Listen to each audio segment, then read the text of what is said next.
Okay. So cinema release చేయాలని ఎట్లయినా కంకణం కట్టుకున్నారు. ఎంతవరకు ఆదరిస్తారు? దాన్ని ఎఫెక్ట్ ఎన్నికల మీద ఎంతవరకు పడుతుంది అనేది మీరు అనుకుంటున్నారు అసలు? మళ్ళీ ఎన్నికలకి తీసుకొచ్చి పెట్టద్దండి. ఎన్నికలకి అంటే ఎంతో కొంత ఎఫెక్ట్ అయితే పడుతుందనేగా వాళ్ళు వద్దంటున్నారు. అదే వాళ్ళ ఇది దాన్ని వచ్చి ప్రజలు రిలీజ్ చేయాలంటున్నారు. అది సినిమా చూసిన తర్వాత జనాలు నిర్ణయిస్తారు. పబ్లిక్ టాక్ రిలీజ్ అయిన ఫస్ట్ రోజు మీరు కూడా మైక్ ఎత్తుకొని పోయి అడగండి. వాళ్ళు పబ్లిక్ చెప్తారు కరెక్ట్గా రియల్గా దీనివల్ల ఎంత ఎఫెక్ట్ ఉంది. మైక్ పట్టుకొని మైక్ ఎత్తుకొని మైక్ తీసుకొని 4-5 లాంగ్వేజ్లు చెప్పచ్చు. మా లాంగ్వేజ్లో మైక్ పట్టుకొని పోండి అంటారు. మీరు మైక్ పట్టుకొని వెళ్ళేసి పబ్లిక్ టాక్ అడగండి, అప్పుడు చెప్తారు. ఓకే. సో మూవీకి దానికైతే ఏ సంబంధము లేదు అసలు? లేదు. కేవలం నిజాలని ఇన్ని సంవత్సరాల తర్వాత ఈ టైంలోనే బయటికి రావాలని డిసైడ్ అయ్యారు, బయటికి తీసుకురావాలని. ఈ సమయం కాదు, ఈ రోజు రావాలనేసి భగవంతుడు ఏ రోజు రాసి ఉంటే అది జరుగుతుంది. ఇప్పటికి రాస్తుండదు భగవంతుడికి, అది జరుగుతూ ఉంది. ఏదైనా భగవంతుడు రాసిన ప్రకారం జరుగుతూ ఉంటుంది. ఒకరోజు ముందున్న ఒకరోజు లేట్ అయినా ఏదైనా కానీ ఆయన ఆజ్ఞ లేనిదే జరగదు. అలాంటిది మేము అదే బిలీవ్ చేస్తాను. నేనైతే భగవంతుని నమ్ముతాను కాబట్టి ఈరోజు చేయాలని రాసి ఉంటుంది, అదే రోజు జరుగుతుంది. ఓకే. ఇందులో చంద్రబాబు గారిని విలన్గా చూపించారు, నెగిటివ్ రోల్లో చూపించారు ఖచ్చితంగా అని చెప్పి ఆయన భక్తుడైన దేవి బాబు గారు అంటున్నారు. మీరేమంటారు? ఎక్కడ చూపించారు, ఎప్పుడు చూశాడు ఆయన? ఆయన పాట అదే వెన్నుపోటు ఆ పాట కానివ్వండి, లేకపోతే ట్రైలర్లో కానివ్వండి, ఆయనకు అర్థమైందట. అది ఆయనకు అర్థమైండొచ్చు, మాకు అట్లా అర్థం కాలేదే. అయితే సో చంద్రబాబు గారిది నెగిటివ్ రోల్ కాదా? కాదు. ఆ రోజు నెగిటివ్ రోల్లో ఉన్నాడా మీకు తెలిసి? అంటే మీరు చూపిస్తున్నది, మేము చూపిస్తున్నది నిజం చూపిస్తున్నాం. అసలు కథ ఆ రోజు జరిగింది. ఆ రోజు ఎవరెవరు అంటే ఈరోజు బాలకృష్ణ గారిని మేము గొప్పగా ఎందుకు చూపిస్తున్నాము? ఆ రోజు ఎవరెవరు సంగతి. సో బాలకృష్ణ గారిని గొప్పగానే చూపిస్తున్నారు అయితే? కాదు, చూపిస్తున్నామని మీరు చెప్తున్నారు. ఆ రోజు ఎవరెవరు జరుగుంటే అదే చూపిస్తున్నామని చెప్తున్నాను. అంతేగాని ఎవరిని దాంట్లో ఏం లేదు. ఆయన దేవి బాబు గారికి ఎలా కనిపించిందో, ఎలా చూశాడో మా సినిమా మాకు తెలియదు. ఇంకా మేము సినిమా రిలీజ్ చేయకముందు ఎలా చూసిపోయాడో అది ఒక పెద్ద విచిత్రంగా. ట్రైలర్లో చూసి చెప్తాను. ట్రైలర్లో చూస్తే కదా, సినిమా మొత్తం చూస్తే కదా చెప్పాలి జడ్జిమెంట్. అతను దేవి బాబు గారు చూసి సినిమా చూసి అభ్యంతరంగా ఏమైనా ఉంటే మళ్ళీ కూడా కోర్టుకు వెళ్ళచ్చు. వెళ్ళమను న్యాయస్థానం అందరికీ తీర్పు నేను కూడా ఒబే చేయాలా. Final is law. కాబట్టి దాన్ని అందరూ గౌరవించాలా. నేను మొట్టమొదటి వ్యక్తి గౌరవించే దాంట్లో first. Okay. Election commission biopic లాంటివి తీయకూడదు, ఈ సమయంలో రిలీజ్ చేయకూడదు అని చెప్పి కండిషన్ ఏదో ఉందట? ఎక్కడ కానీ కండిషన్స్ లేదు. 48 గంటల ముందు 2 days ముందు వాళ్ళని చదువుకోవాలండి. ఫస్ట్ బుక్స్లో అన్నిట్లో ఉన్నాయి. 48 hours ముందు సపోజ్ ఇలాంటి రాజకీయంగా పరంగా ఉంటే ఎన్నో 100 సినిమాలు వచ్చినాయి. ఒక సినిమా 2 సినిమాలు కాదు, 100 సినిమాలు ఉన్నాయి. దాంట్లో ఒకటే ఏంటి, 48 hours ముందు సినిమా బ్యాన్ చేయాలా అనేసి ఒక రూల్ అయితే ఉంది. అదేంటి, ఒక వ్యక్తి మీద కానీ తీసుంటే చాలా సినిమాలు జరిగినాయి. అంతే తప్ప సినిమాలే ఎలక్షన్ టైంలో చేయకూడదంటే రాజకీయ నాయకులే పొద్దున్న లేస్తాన్ని వాడట్లా వీడెట్లా అని తిట్టుకునే రోజు క్యాంపింగ్ 2 days ముందే వాళ్ళు కూడా ఆపేది.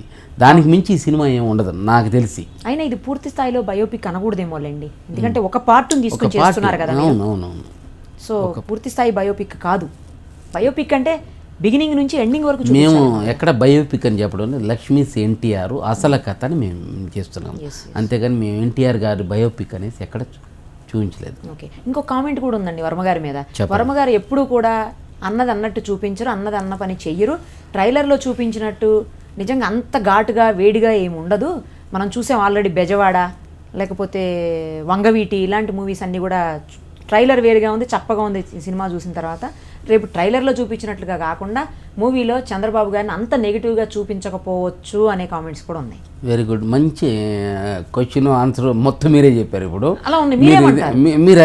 మీరు చెప్పండి టీడీపీ నాయకులకి ఇప్పుడు మా ద్వారా మీ ఛానల్ ద్వారా మంచి మెసేజ్ ఇవ్వండి. ఏమని? వర్మ గారు ఇది ఏంటి ట్రైలర్లో చూపించిన విధంగా సినిమాలో ఉండదు, మీరు ఏమీ భయపడద్దండి, మీరు రిలీజ్ చేయండి, వాళ్ళు మీరు చూసుకోండి అని చెప్పండి.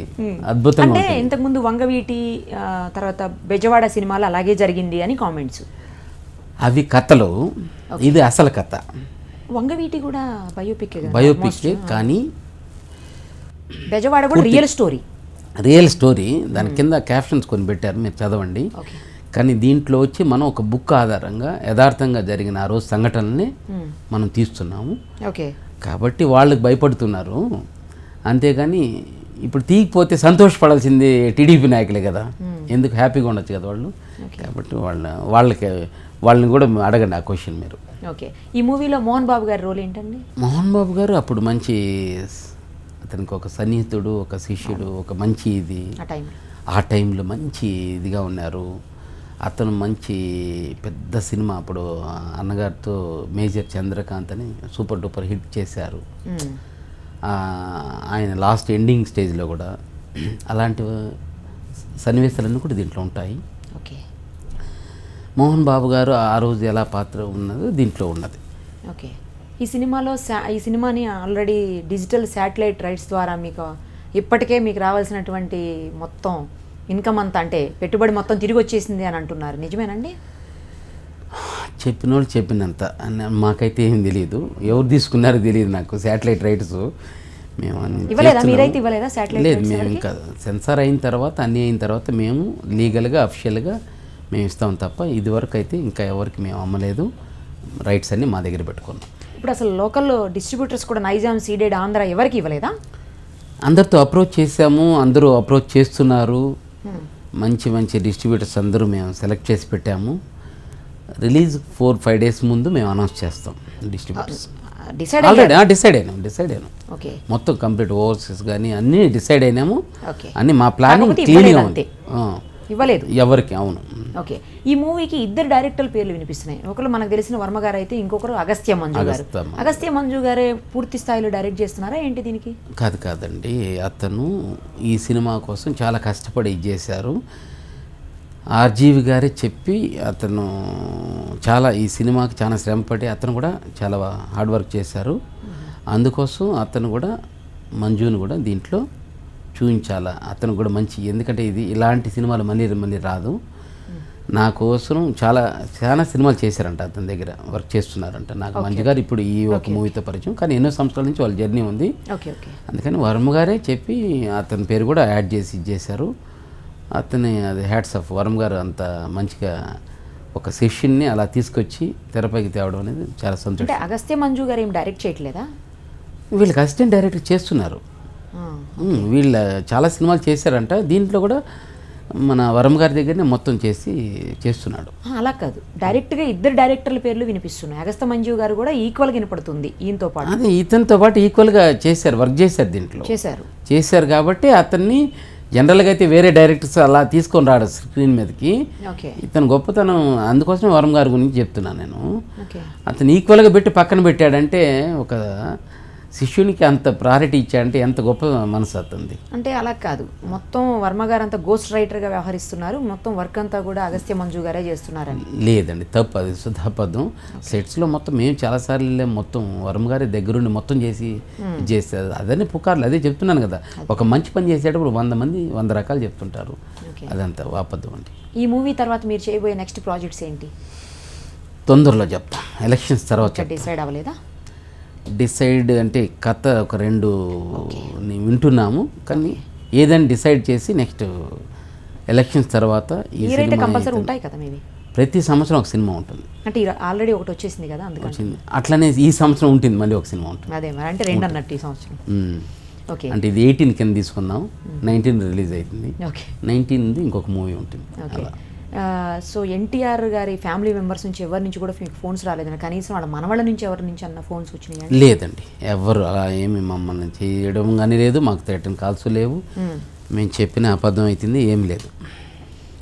ఈ మూవీ తోటి మీరు ఇక డేరింగ్ ప్రొడ్యూసర్గా ఇండస్ట్రీలో నిలబడతారేమోనండి, ఎందుకంటే అటు ఎన్టీఆర్ ఫ్యామిలీని, ఇటు నందమూరి అభిమానుల్ని, అలాగే టీడీపీని అందరికీ కూడా ఇట్లా గట్టి సబ్జెక్ట్ తోటి మీరు బయటకు వస్తున్నారు. అంటే నేను అనుకోవడం నిజమైన సబ్జెక్ట్తో బయటకు వస్తున్నాను అనుకుంటున్నాను. డేరింగ్, డాషింగ్ అవన్నీ చెప్పేది మాటలు ఉంటాయి, కానీ నేను అలా కనిపిస్తున్నాను ఏంటి? లేదు కదా, నేను చాలా సింపుల్. అందుకే అందరూ మిడిల్ క్లాసు, ఆ క్లాస్ అనేది. మేము హై ఫైల్కి పోయే అవసరం లేదు, చేయాల్సిన అవసరం లేదు. మేము ఎప్పుడు ఏం చేయాలనేది మాకు తెలుసు, అంతే తప్ప మంచి సబ్జెక్ట్ వస్తే 100% మేము చేస్తాం. ఓకే. అది మాత్రం వాస్తవం. అంతేగాని వేరే వాళ్ళ గురించి ఏదో చేసేయాలా ఇది చేయాలనేది మా ఉద్దేశం కాదు. ఓకే. ఏ సబ్జెక్ట్ మంచిది వచ్చినా చేస్తాను నేను. Please subscribe Mirror TV. Thank you. And I request all of you to subscribe Mirror TV. Please subscribe to Mirror TV. Thank you. Please subscribe Mirror TV. Please subscribe Mirror channel. Please subscribe to Mirror TV.